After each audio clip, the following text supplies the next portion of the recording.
আপনারা কেমন আছেন সবাই? আলহামদুলিল্লাহ। আপনি কেমন আছেন? আলহামদুলিল্লাহ, আমরা শুকরিয়া। প্রিয় ভাইরা, 1971 সাল থেকে 2025 প্রায় 54 বছর হলো বাংলাদেশ স্বাধীন হয়েছে। এই 54 বছরে আমাদের কি ভাগ্যের কোনো উন্নয়ন ঘটেছে? ভাগ্যের উন্নয়ন ঘটেছে? এই 54 বছর অর্থাৎ 71 সাল আমাদের কাছাকাছি সময়ে পৃথিবীর বিভিন্ন রাষ্ট্র স্বাধীন হয়েছে। তার মধ্যে একটা হলো মালয়েশিয়া। আমরা স্বাধীন হয়েছি 1971 সালে, তারা স্বাধীন হয়েছে 1963 সালে, কাছাকাছি সময়।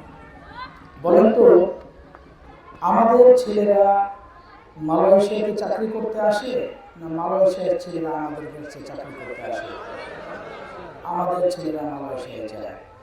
তার মানে কি, মালয়েশিয়া আমাদের চেয়ে উন্নত রাষ্ট্র, আমরা হলো গরিব রাষ্ট্র। আমরা হলো গরিব রাষ্ট্র, তারা হলো উন্নত রাষ্ট্র। তাহলে আমাদের কাছাকাছি সময়ে স্বাধীন হওয়া একটা রাষ্ট্র, তারা যদি উন্নত হতে পারে, আমরা কেন উন্নত হতে পারলাম না? প্রশ্ন জাগে কি জাগে না? ব্যাপারটা কি এরকম যে মালয়েশিয়ার স্বর্ণের খনি আছে, পাহাড় আছে, এক খামসা দিয়ে এনে বেচা তারা উন্নত হয়ে গেছে? ব্যাপারটা এরকম? এরকম না। আমাদের যেরকম স্বর্ণের খনি নাই, ওই দেশেও স্বর্ণের খনি নাই। তাহলে তারা কিভাবে উন্নত হলো, আমরা কেন হতে পারলাম না? এর পিছনে মূল কারণ যেটা, সেটা হলো মালয়েশিয়াকে যারা নেতৃত্ব দিয়েছে তারা ছিল দেশপ্রেমিক, দেশকে ভালোবাসে, দেশের মাটিকে ভালোবাসে, দেশের মানচিত্রকে ভালোবাসে, দেশের জনগণকে ভালোবাসে।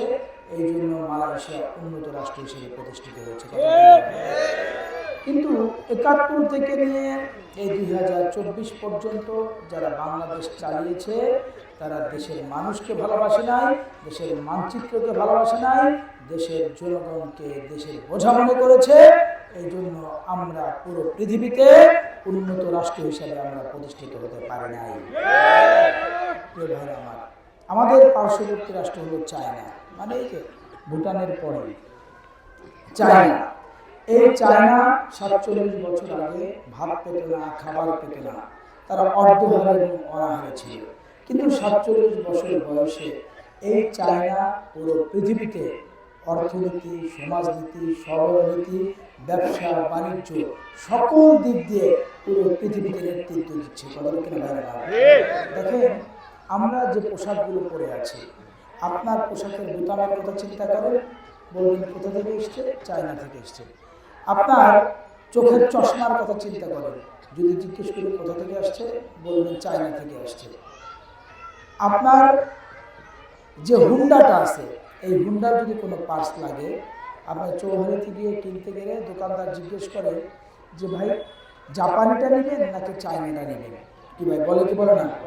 আপনার যে স্যালো মেশিন আছে, স্যালো মেশিনের কোনো পার্টস যদি কিনতে যান, দোকানদার জিজ্ঞেস করে জাপানিটা নেবেন নাকি চায়নাটা নেবেন?